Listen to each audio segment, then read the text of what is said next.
responsabilidade de seus produtores e idealizadores.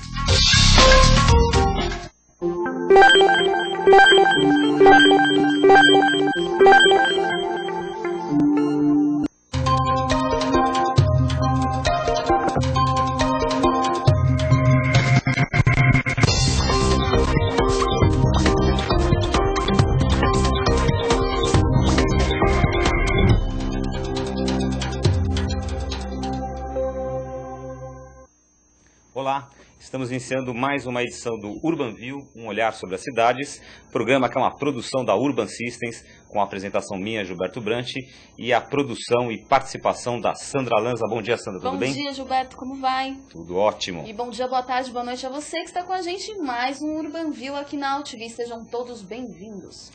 E a nossa convidada de hoje é a Adriana Leviski. A Adriana é vice-presidente da ASBEA em São Paulo. Tudo bem, Adriana? Como vai? Tudo bom, Sandra? Tudo bom, Gilberto? A Adriana, na verdade, está retornando ao Urban View. Ela já esteve aqui conosco, acho que no ano passado, né, Adriana? Isso. E aí, até depois de você assistir esse programa, se você tiver curiosidade, procura lá no site da Urban Systems, vê a primeira participação da Adriana lá, só procurar pelo nome dela. E aí a gente vai até ver interessante, porque nesse programa de hoje a gente vai retomar alguns assuntos e fazer alguns comparativos aí. E no programa de hoje, o nosso olhar da semana, o tema do programa de hoje é parcerias urbanas. Como o governo, empresas e população podem melhorar a cidade juntos. Está aí na tela, parcerias urbanas. Quais são as soluções para a questão do desenvolvimento urbano sustentável por que passa São Paulo, né? A gente quer abordar, entre outros temas no programa de hoje, como solucionar os problemas de crescimento desordenado dessa cidade e das cidades de maneira geral. Qual seria o modelo ideal de requalificação urbana e que projetos estão mudando as grandes cidades brasileiras. Sandra, esse aqui é um programa interativo que você pode participar e a Sandra vai dar a dica aqui de como é que você pode interagir com a gente ao vivo. Várias maneiras para você participar com a gente ao vivo. Se você está nos assistindo via site da AltV, você pode fazer o seu login e participar ao vivo com a gente, mandando questões, comentários aqui para a Adriana e participando aqui do Urban View. Se você está assistindo a gente via On Demand do site da Urban Systems, o programa Urban View é feito na AltV, www.altv.com.br, toda terça-feira, meio-dia, então participe. Outra forma de você participar bem interessante também é por meio da nossa enquete do dia. Todo programa a gente tem uma enquete para você participar lá no site da Urban Systems, www.urbansystems.com.br. A enquete sempre é relacionada ao tema que a gente está debatendo aqui. E hoje a enquete é: você acredita que governo, setor privado e população estão unidos para melhorar o ambiente urbano? Você tem 3 opções para votar: muito pouco, satisfatório ou sim. Lá no final do programa, a Adriana faz um comentário aí sobre o resultado. Então participe, eu estou aguardando a sua participação.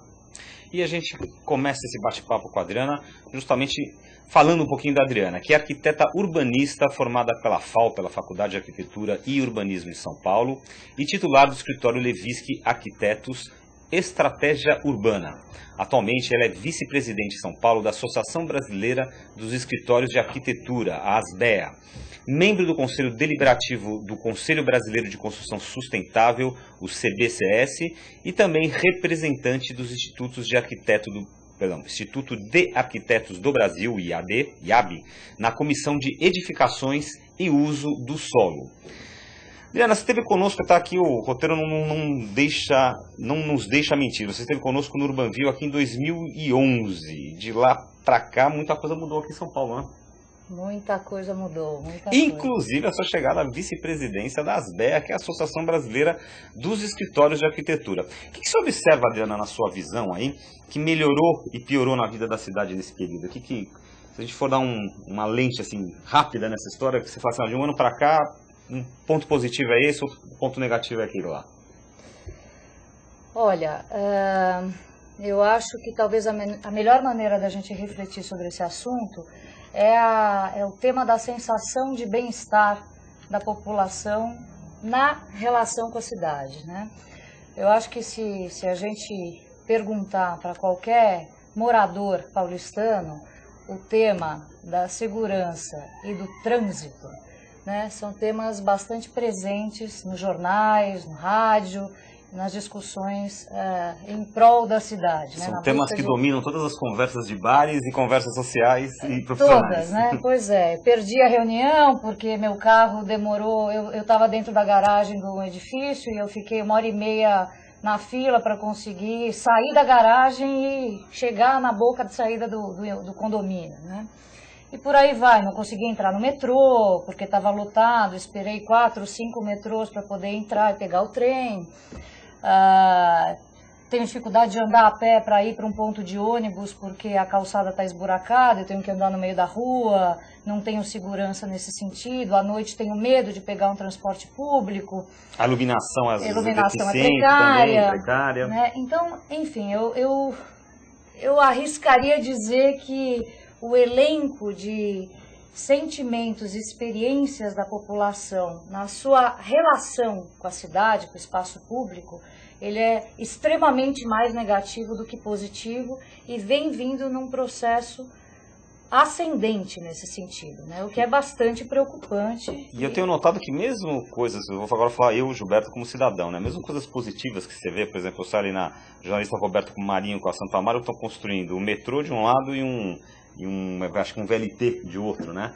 E a sensação que dá, ao mesmo tempo é positiva, fala que bom, estão fazendo metrô, estão fazendo VLT, mas é uma sensação também de que a obra é bagunçada, está chegando tarde e a impressão que se dá é que quando chegar já vai estar quase que perto da sua capacidade, né? Como a gente vem assistindo, por exemplo, na utilização, na inauguração da linha 4 do metrô, né, que hoje trabalha sozinha com relação ao eixo sul, né, captando toda a população do eixo sul para chegar ao centro da cidade e que, logicamente, sozinha ela não dá conta de atender a demanda, né? Então também já nasceu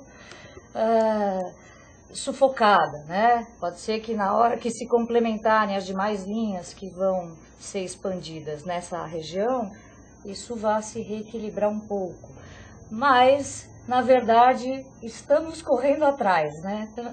Tem uma sensação de atraso, de prejuízo, não uma sensação, uma experiência de prejuízo que eu acho que ela é muito significativa para a gente seguir aqui na nossa conversa. Na tua visão, a sensação da população, a sensação do cidadão é uma sensação muito mais negativa de que as coisas se deterioram ou não avançam na velocidade necessária do que positiva. Talvez essa sensação até acabe por neutralizar as poucas impressões positivas que ele vem a ter. Eu acho que sim, mas agora então eu vou falar do olhar positivo. Eu acho que já na questão de uns 10 anos para cá, a gente vem percebendo, primeiro, um desejo de participação da sociedade civil de forma mais organizada para tratar das questões da cidade. Isso é um fato, né? Eu acho que se a gente pegar fatos mais recentes, por exemplo, como a aprovação do plano diretor e a lei de zoneamento em 2002 e 2004, né, aonde houve todo um processo de audiências públicas, oficinas, onde a população podia participar, foi possível presenciar um exercício ainda muito embrionário, de pouca capacitação técnica, mas de participação popular, né? Então, eu acho que de lá para cá,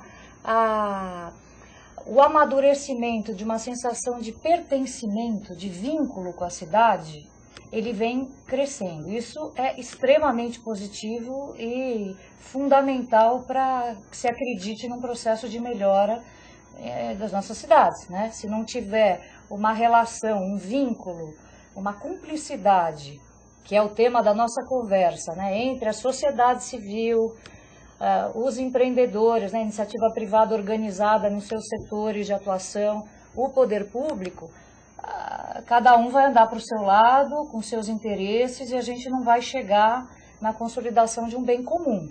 Então, eu acho que esse amadurecimento com relação, primeiro, a um reconhecimento do bem público, acho que a gente vem caminhando num processo lento, ou seja, não tão ágil como a nossa experiência negativa, né? Eu acho que ele tem sido mais lento, mas ele vem no sentido de criar uma população mais madura e mais sensível a essa temática, né? É isso que eu queria aprofundar com você. O tema do nosso programa, lembrando, é parcerias urbanas, como governo, empresas e população podem melhorar a cidade juntos.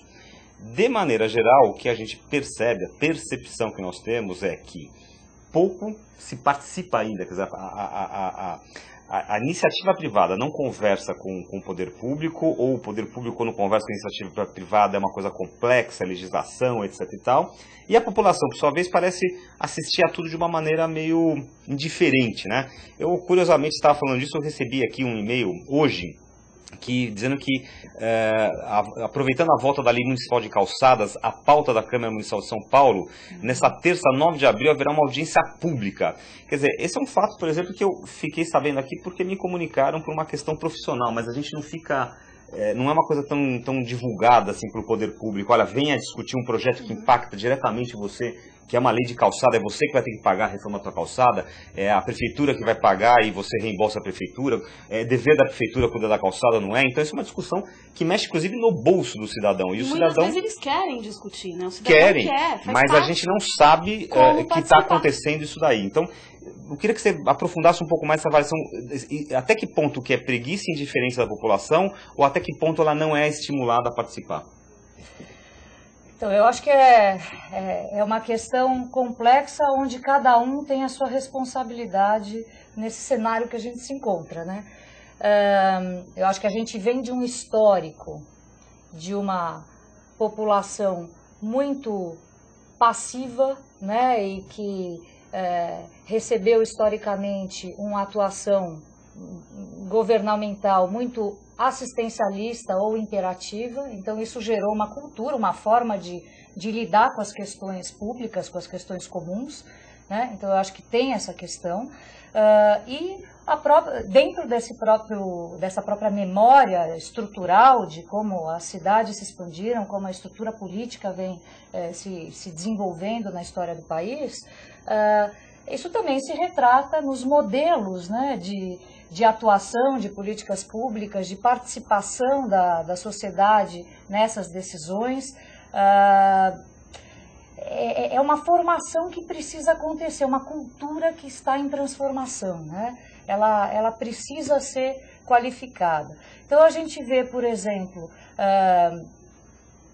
decisões de políticas públicas que são pouco noticiadas, né? Isso acontece. A população não tem condição, pelas mídias que possui, de ter acesso tão rapidamente a essas informações e poder se programar, se informar, e aí para participar. Caberia, né, aí uma parcelinha de culpa da mídia também, que prefere anunciar sempre crimes, notícias sensacionalistas, traições e tal, e não se preocupe em dar esse tipo de informação para a população? Honestamente, eu entendo que sim. Eu acho que se nós não conseguirmos agir de maneira integrada, né, em prol de uma produção de informação com conteúdo, de ações com conteúdo, né, de parcerias, e aí, logicamente, a mídia está extremamente envolvida nisso, a gente fica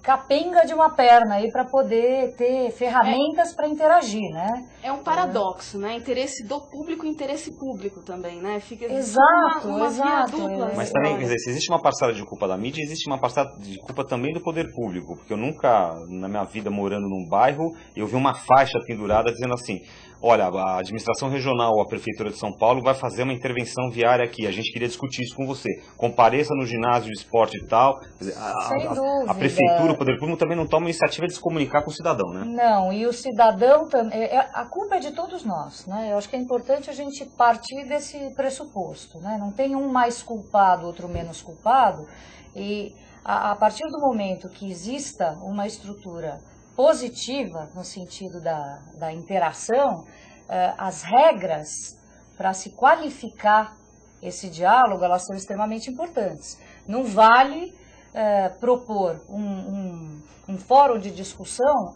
onde exista o interlocutor que critica e só aponta o viés destrutivo e jamais propositivo, e não adianta só o outro ter o posicionamento defensivo, né, que acaba sendo talvez o modelo mais facilmente encontrado, porque não existe ainda uma maturidade no relacionamento entre todas essas esferas. Né? É a síndrome da reunião de condomínio, né? Mas Todo mundo vai lá, todo mundo acusa, porque não sei o quê, porque não pintou, porque custou caro, porque o condomínio tá isso, porque ninguém propõe ideias. E ninguém propõe ideia, né? Ninguém fala, bom, como é que nós vamos resolver esse problema juntos? Exatamente. Então,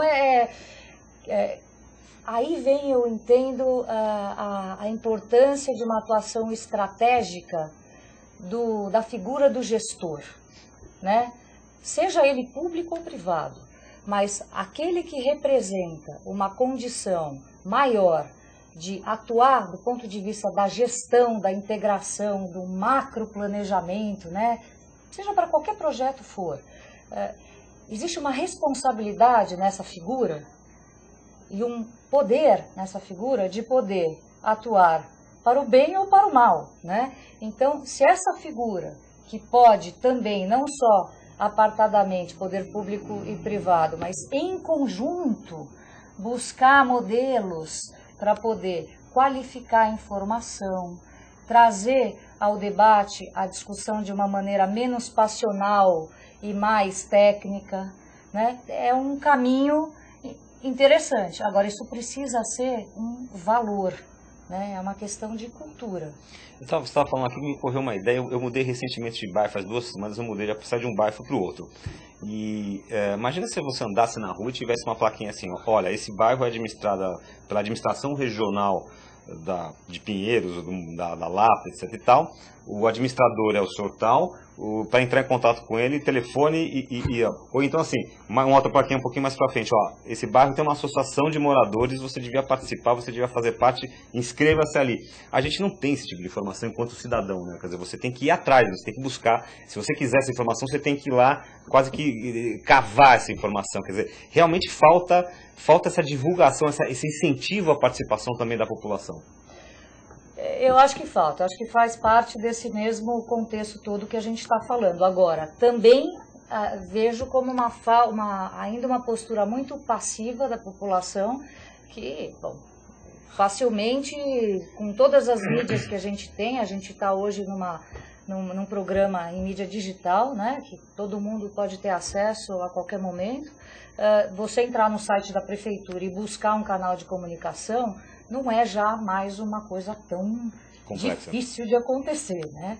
Ou criar uma associação, por exemplo, tomar a iniciativa de criar um tipo de associação de bairro. Vamos tentar pegar um exemplo prático aqui. Vou perguntar para a Adriana como é que ela vê o tal do Arco do Tietê. O Arco do Tietê é um novo projeto do prefeito Fernando Haddad, que pretende a longo prazo reproduzir nas margens do Tietê um modelo observado no entorno do Rio Pinheiros, na marginal do Rio Pinheiros, só que diz aqui que a prefeitura busca uma forma mais equilibrada a fim de evitar a especulação imobiliária, né? Esse projeto, Adriana, ele prevê investimento em sistema viário, transporte público, drenagem urbana, construção de habitação popular, enfim, uma série de coisas. E a gente está falando exatamente do nosso tema, que são parcerias urbanas, né? Governo, empresa e população. Você vê nesse projeto, por exemplo, do Arco do Tietê, um exemplo de parceria urbana ou ainda é uma ação isolada do poder público que está pensando em fazer uma intervenção lá, sem que ninguém dê muita opinião? Olha, eu te diria o seguinte, o Arco Tietê, ele surge a partir de um chamamento público, né, onde a prefeitura convoca interessados em participar para, de forma propositiva, trazer soluções, nesse caso, que nesse perímetro de 60 milhões de metros quadrados, que é o perímetro do Arco Tietê, consiga lidar com as questões habitacional, de modelo econômico e financeiro, modelo jurídico e ambiental, e tratando também da temática de mobilidade, que se possa buscar soluções de intervenção. Então, conceitualmente, é uma proposta extraordinária, né? E prevendo um início a partir do planejamento. Então, isso é extremamente importante, né? A forma como se pode lidar com o processo de planejamento, com o processo de projeto, em todas essas esferas que têm que estar envolvidas nessa atuação, né? Então tem economista, tem advogado, tem engenheiros de infraestrutura, tem urbanistas. Então a forma de lidar com essa temática, ela merece um cuidado e uma ação propositiva para que se possa criar um modelo que atualmente não é usual, né, nessa interação entre projetistas, iniciativa privada e poder público, para que se garanta a qualidade da discussão através de um qualificado processo de projeto. Então, é um processo recente, né? Nós estamos acompanhando, vamos ver como é que ele vai se desdobrar, né? Eu faço votos que impere o valor ao projeto, né, ao planejamento da forma mais ampla possível. Você considera a iniciativa positiva e espera que isso possa, se bem conduzido, inclusive tornar-se um modelo para outras intervenções? Eu entendo que mereça um detalhamento mais delicado com relação à modelagem de participação, né, para que grupos interdisciplinares tenham condição de se compor, se estruturar de maneira consistente, sólida, buscando uma estrutura de fato para o desenvolvimento de um planejamento num prazo específico, né? Que se tenham regras para análise e interlocução sobre essas várias propostas que venham a aparecer, né? Então, eu acredito que talvez tudo isso venha a ocorrer, nós ainda não conhecemos os critérios desse desdobramento. Talvez seja uma pílula inicial, um piloto, para conseguir se pensar em modelos eficientes e de respeitabilidade à boa técnica, né? Ou seja, que se torne um consenso positivo e que esse consenso positivo reverta em bem para a cidade. Exato, exatamente. Agora, saindo um pouquinho de São Paulo, indo para esse Arco do Tietê, é um projeto que está surgindo agora, né? Então, eu vou perguntar aqui para a Adriana, para a gente ir para Rio de Janeiro e um projeto que já está em andamento. Como é que você vê, como é que você avalia outros projetos, como o caso do Porto Maravilha, no Rio de Janeiro, que é um projeto que tem sido muito comentado, um projeto de requalificação urbana do centro velho ali do Rio de Janeiro, na área portuária, que era uma área extremamente degradada. E queria que você comentasse quais são os pontos positivos desses projetos que deveriam ser utilizados para fazer esse trabalho de requalificação se tornar mais eficiente.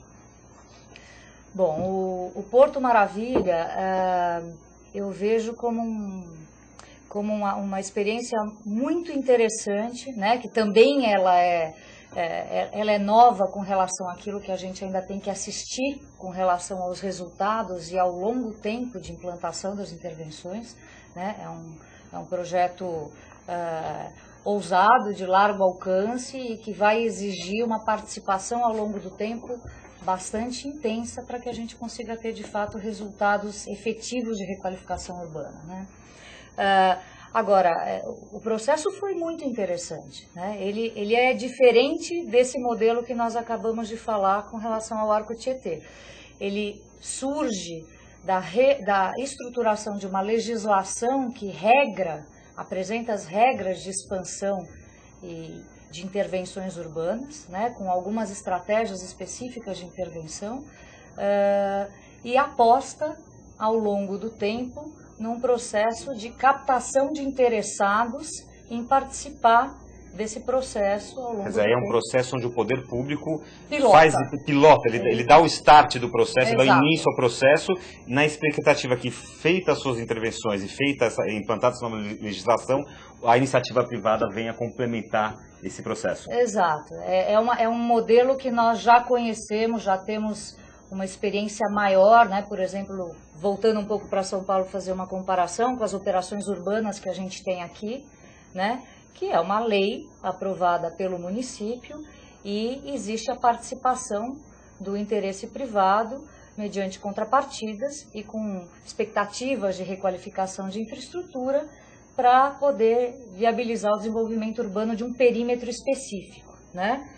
No Arco a gente está com um modelo extremamente diferente desse para analisar possibilidades de intervenção e que eventualmente poderiam ou poderão até chegar numa proposta de elaboração de uma lei específica, né? Ou não, ou outros modelos de qualificação urbana. Nessa ideia você está lançando a semente, né? Você está lançando a semente e vendo como é que ela brota, para onde ela cresce, né? É isso, é. Então, espero que o tempo que é necessário para se dedicar a essas discussões seja o suficiente e que possa lidar de uma maneira positiva com os prazos políticos. Você tem alguma ideia do cronograma desse projeto? Eu pessoalmente não tenho, não sei se você tem essa informação com você aqui, mas o que se pretende? Se pretende que esse projeto se inicie ou se termine em alguma data? Existe alguma expectativa? Então, existe no chamamento uma proposta de elaboração de um plano mais conceitual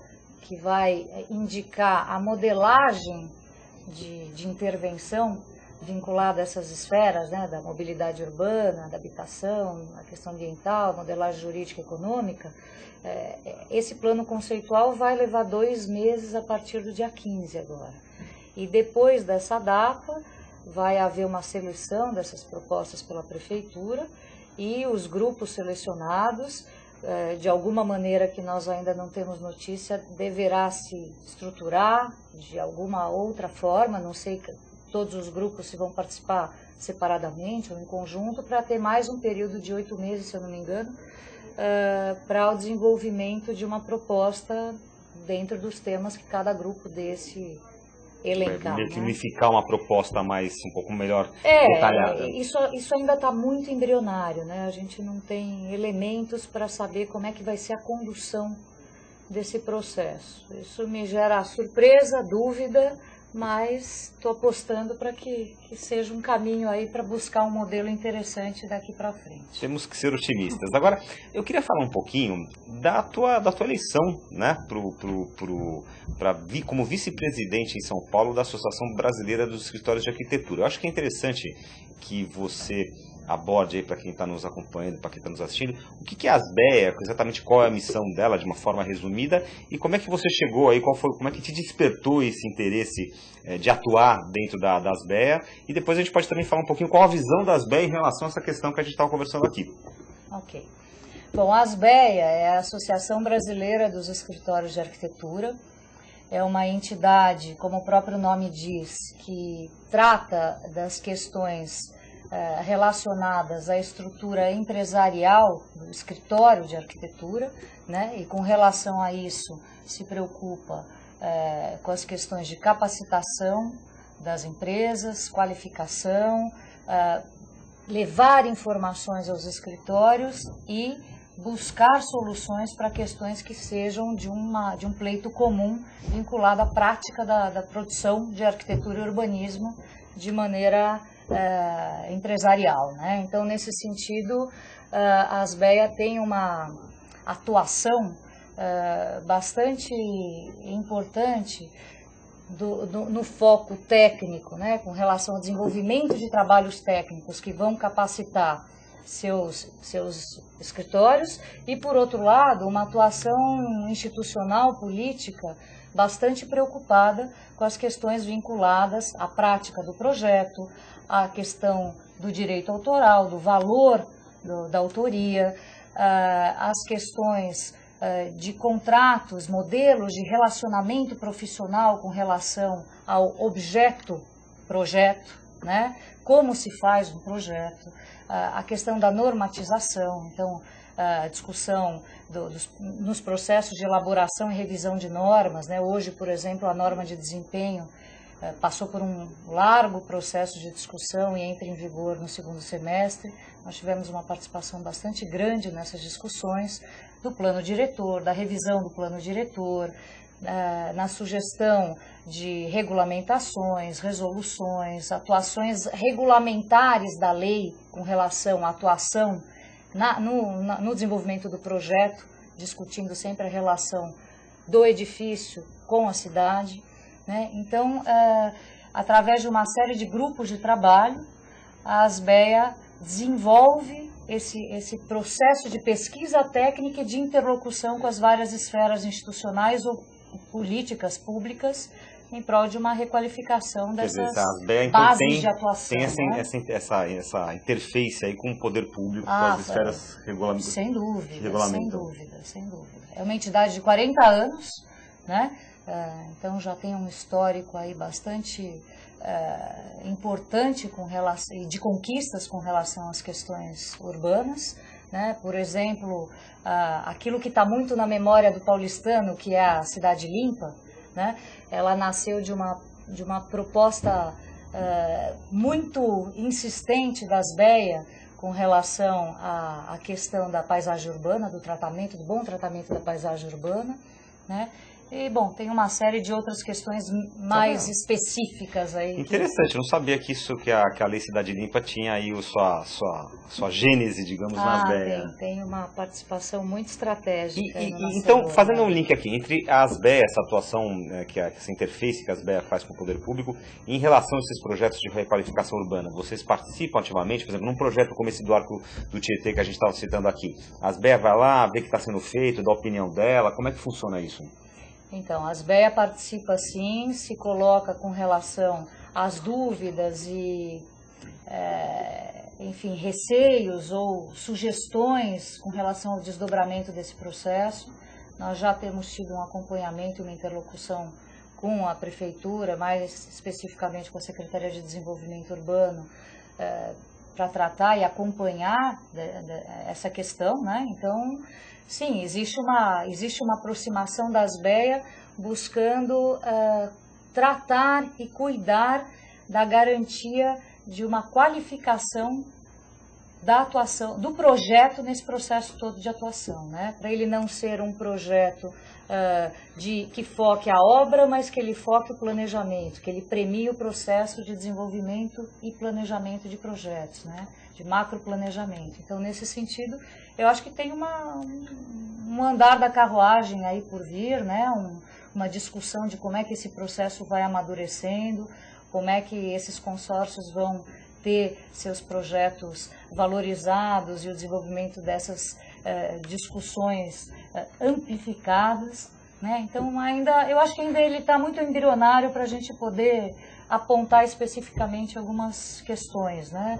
Mas a BEA já tomou a dianteira nessa busca de uma interlocução, buscando garantir a qualificação do projeto de uma forma geral nesse processo como um todo. Nós temos uma crítica aqui no Brasil que o poder público, conforme mudava a administração, mudava o partido político, mudava a sua orientação política, então tudo aquilo que tinha meio que sido estabelecido na administração anterior já se mudava. Então o pessoal sempre fala um pouco dessa irregularidade, né, do poder público. Uhum. Aos teus olhos e aos olhos das BEA, você acredita que o poder público está perdendo paulatinamente, lentamente essa característica, ou ainda tem muito dessa coisa, muda essa administração, mudam-se as diretrizes?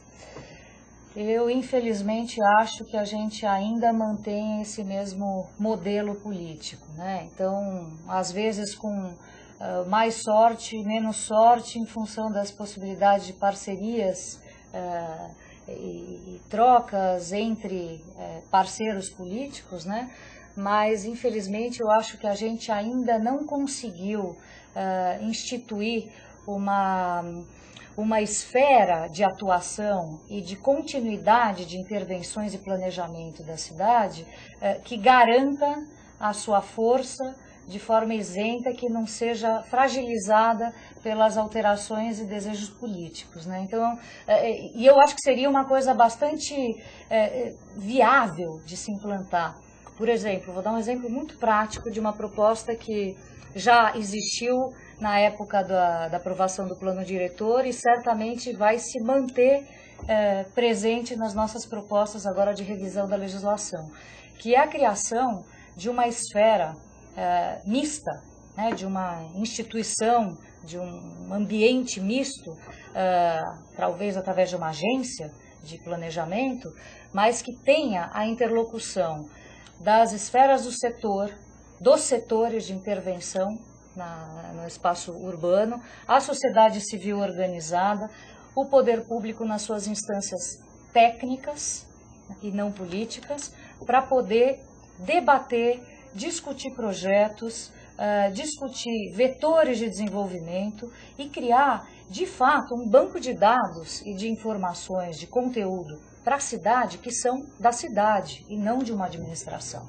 Então, nesse sentido, se a gente pensar a mais longo prazo, são técnicos a favor da cidade, discutindo, seja do ponto de vista da economia, né, do mercado, da construção, dos projetistas, da infraestrutura, da água, da energia, do lixo, do bairro, com os técnicos da prefeitura nas instâncias competentes, para poder montar estratégias de expansão, planos de expansão, convocar concursos, contratar projetos, isso criar um verdadeiro banco de dados extremamente completo, para que se tenha conteúdo, né, de análise, de debate, porque não dá para começar do zero sempre para buscar soluções de debate, para, por exemplo, discutir agora como é que nós vamos lidar com a problemática dos estoques na cidade de São Paulo, que foram planejados de uma maneira equivocada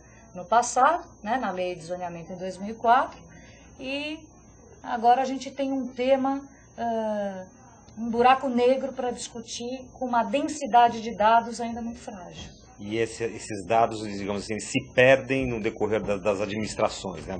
Muitos projetos são feitos, levanta, se faz pesquisa, depois muda essa administração, desconsidera tudo aquilo lá e aquilo acaba se perdendo com o tempo. Ou até eles estão lá, mas não existe uma política de integração. É interessante isso, né? A gente começou a conversa falando de um comportamento de integração entre as várias esferas. E essa falta existe dentro do próprio poder público, que não tem um movimento de integração dessa informação para que se busque uma análise integrada e não setorial, né? Cada setor vai olhar, é a mesma coisa como é abordado, por exemplo, o problema da infraestrutura numa rua, né? Você vê lá a concessionária de gás, vai lá, quebra a calçada ou quebra o meio do leito carroçário, passa a tubulação, passa a rede, fecha o asfalto. Aí vai lá a Sabesp, a Companhia de Água, tem que fazer outra obra. Aí vai lá o município, precisa reformar o passeio público, arborização. Quer dizer, aí vai lá o munícipe que tem que arrumar sua calçada porque está quebrada e ele tem que atender a lei. Não tem uma... No mesmo ambiente, é uma sucessão de episódios que deveriam estar sendo tratados de uma maneira integrada. É a coisa mais óbvia que tem quando a gente conversa isso, né? É óbvio. Mas não tem uma esfera.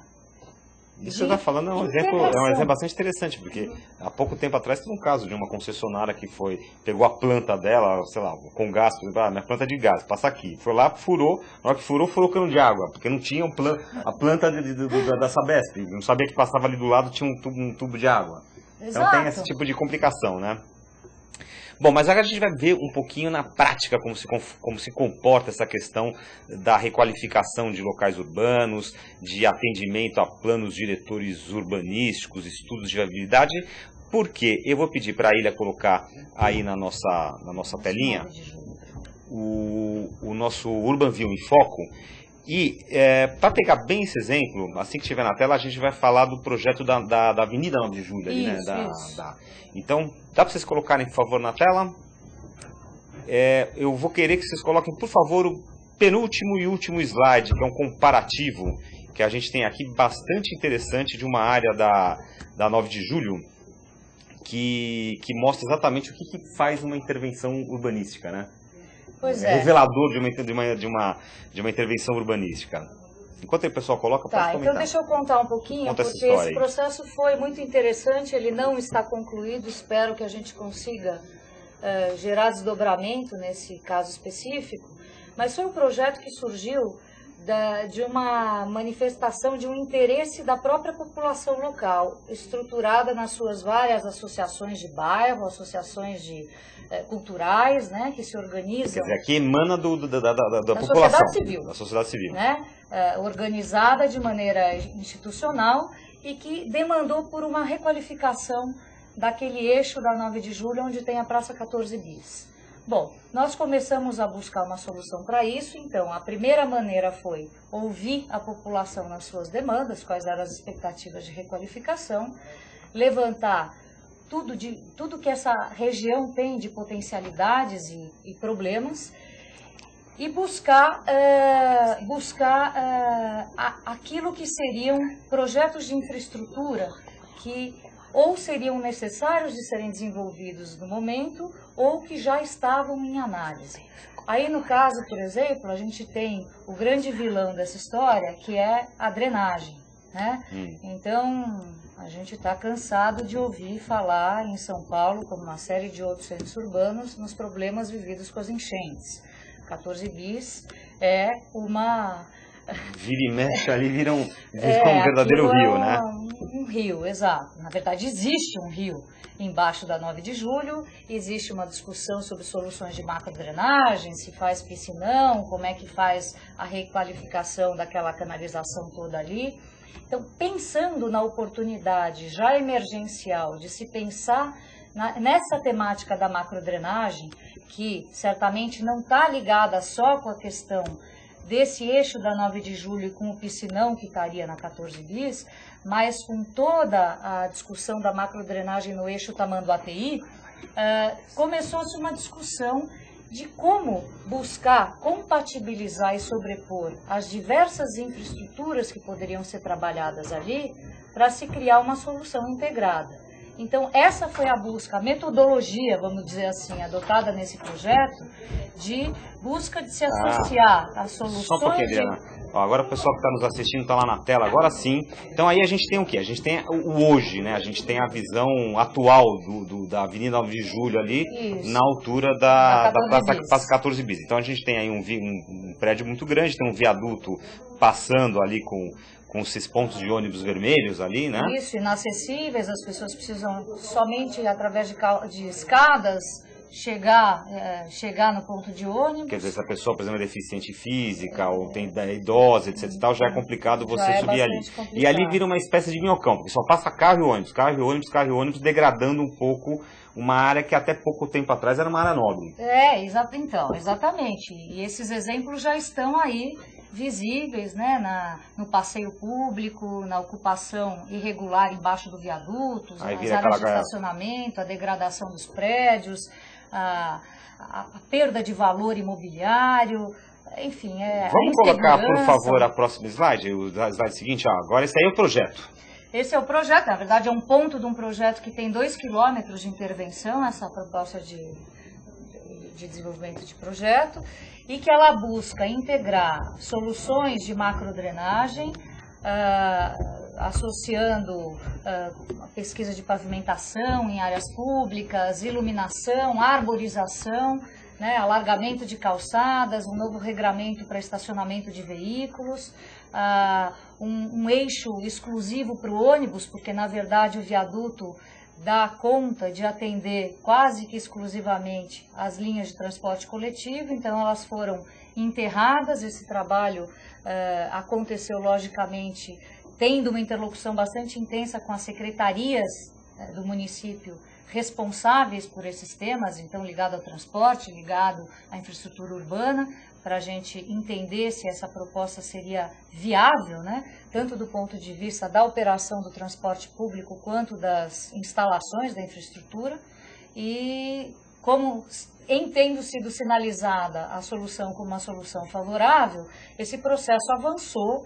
Houve fórum de debates e de apresentação da proposta na época, na gestão passada, para prefeitos, secretários, todas as entidades tinham uma representatividade popular bastante grande, e é um processo que não virou verdade ainda, né? Mas qual o estágio atual dele? Ele está em estudo, digamos, na prefeitura? Aí mudou a gestão, o pessoal está vendo, está analisando, ou simplesmente já descartaram? Não, o estágio atual dele eu acredito que seja de uma retomada dessa interlocução com o poder público. Ou seja, mudou-se a administração, vai lá tudo novamente, quase do zero de novo, né? Explica, mostra, aí eles demoram a gestão inteira mais ou menos para analisar, quando vai dar uma resposta, muda a gestão e aí você...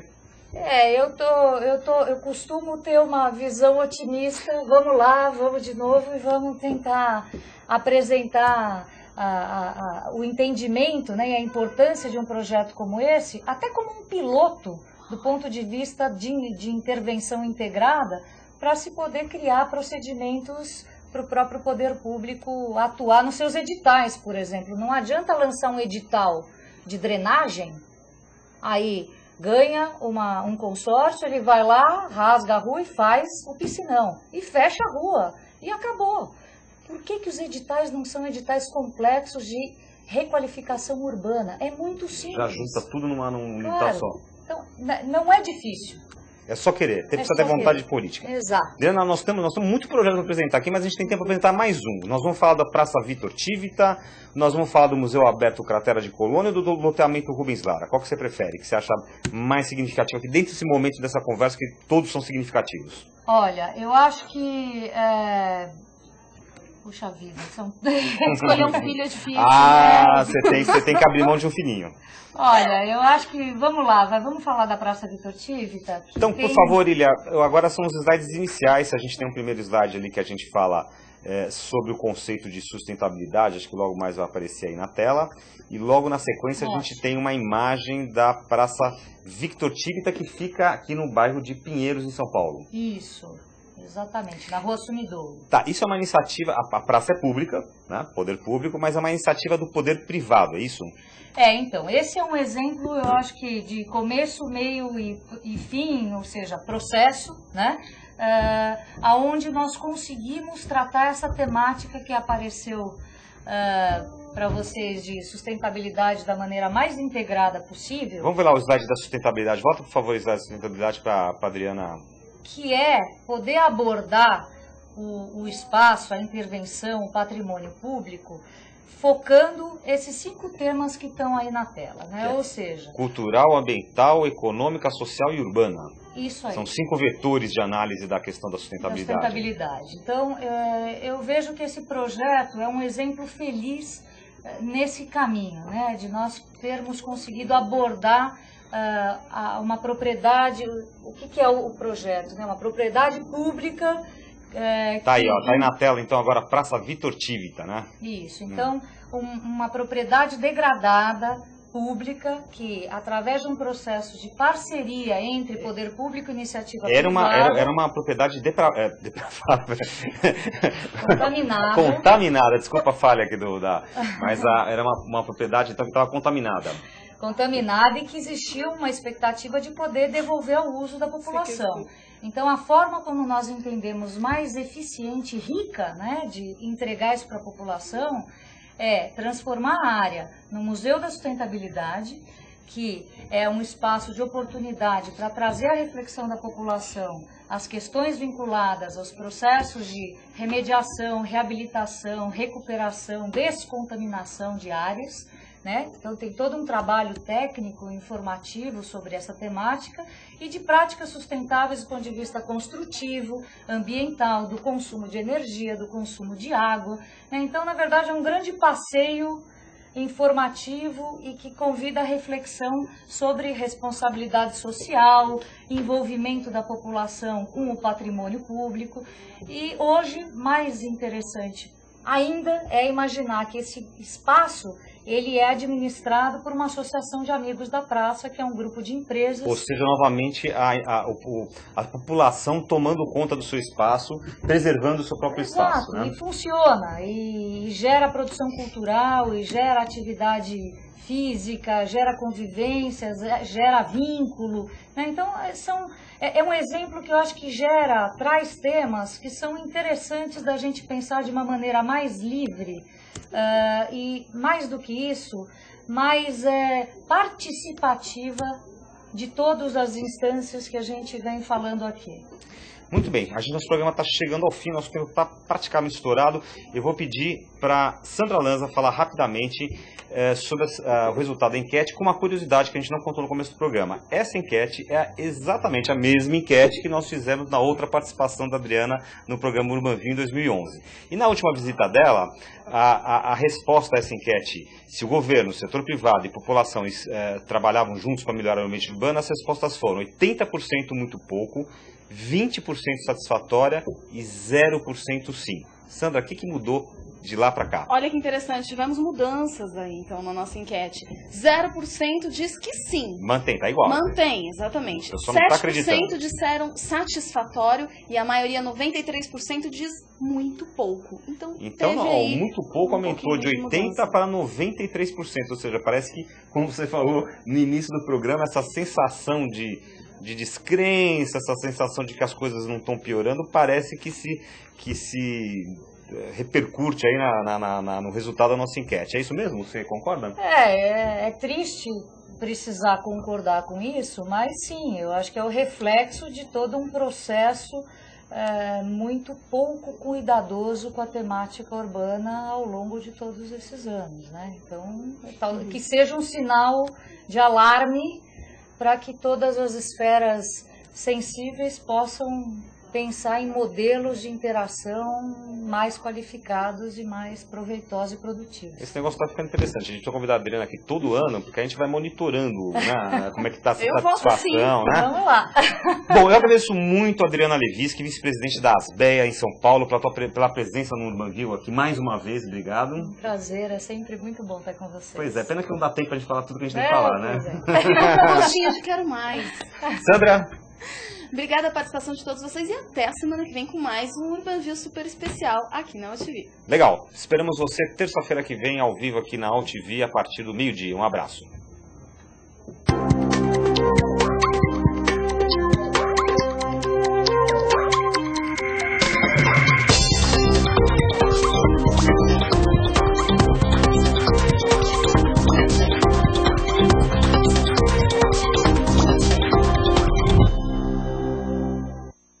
Deixo pra vocês aí meu novo single chamado Meu Novo Mundo. Temos vagas. UOL 89.